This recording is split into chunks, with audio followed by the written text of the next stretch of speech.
Ruben Amorim to Manchester United is a done deal. Manchester United have officially announced the signing of Ruben Amorim. Is this a genius move by Ineos? Or was this all pre-decided by Ineos? Watch this video to know everything in detail. Amorim will join United from 11th of November, and from then we will see a whole different United.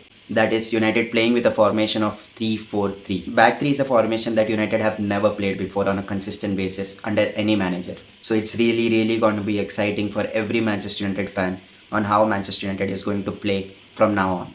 Amorim is a tactical genius, a 39-year-old Portuguese manager ready to step up in his managerial career. His record as a manager is insane. Out of 256 matches that he has managed, he has won 182 games. That means he has won 71% of his games. That is just mind-blowing. Now let's look at his playing style. He plays with a 3-4-3 formation, and this is something that everyone knows. As the formation is 3-4-3, everyone thinks it's only about counter-attacking football. But that's not at all true.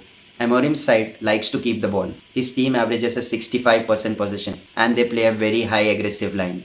Well, do Manchester United have the players to play this kind of setup is the main question. I don't think so. We definitely have to buy players who would fit into this system. But for now, I can let you know who would go straight into the team of Amorim. In my opinion, Onana, Martinez, Yoro, Dalot, Ugarte and Højlund are the 6 players who would go straight into the team. Now let's talk about how he might currently set up the playing 11 for Manchester United.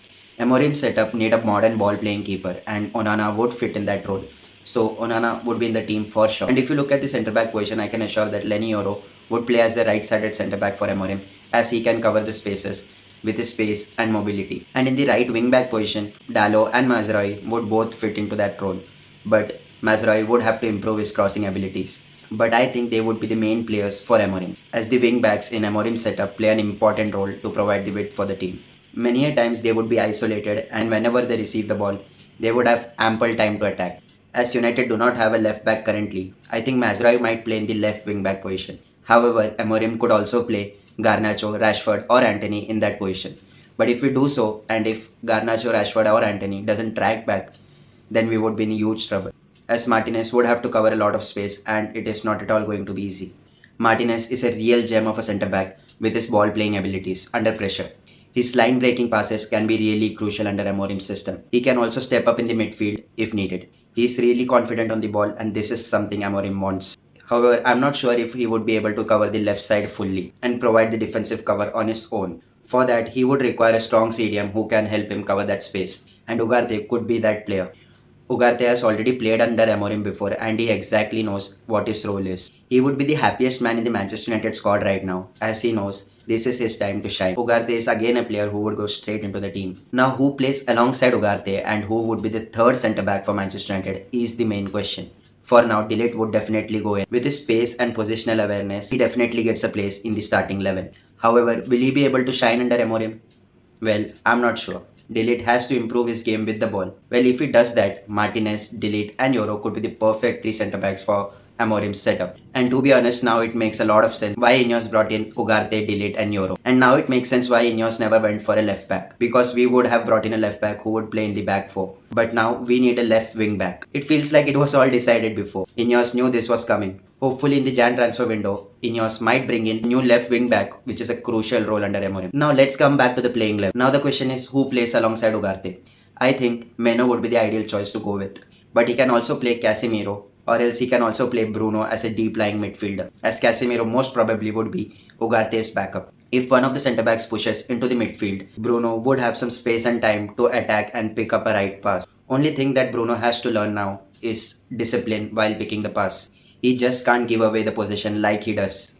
He has to be disciplined and pick up the right pass at the right time, or else he would really struggle under Amorim.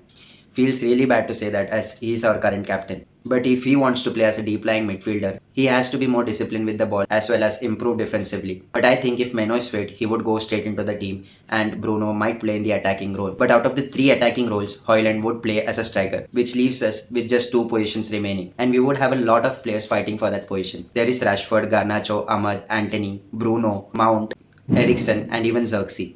8 players would be fighting for that 2 positions, because anyone can jump in that role. So it's a real tough choice who would be playing the 2 attacking positions. Of course, Højlund would be the striker, and I think Ahmad and Mount would occupy one of these positions, as they are more suited to the system. For now, I would go with Bruno and Ahmad in that position. So this is the starting 11 that I think Amorim is going to pick. And if you look at the playing style, of course there are drawbacks when you play this high. It leaves spaces behind for opposition players to run into. Wing backs are usually high up the pitch, and if any player loses the ball in the midfield, it can lead to a quick counter from the opposition, as there is a huge space to run into. If you look at the stats of Sporting, it is not that good when opposition counters. So this is something we have to be concerned about.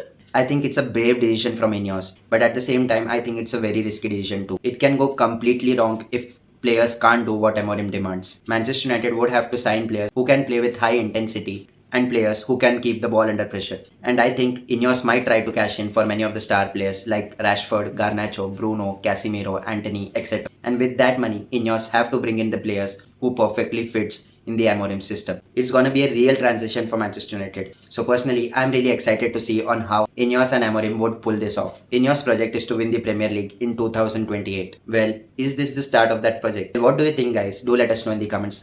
If you're watching the video until now, please do subscribe to our channel for more such Manchester United contents and match reactions.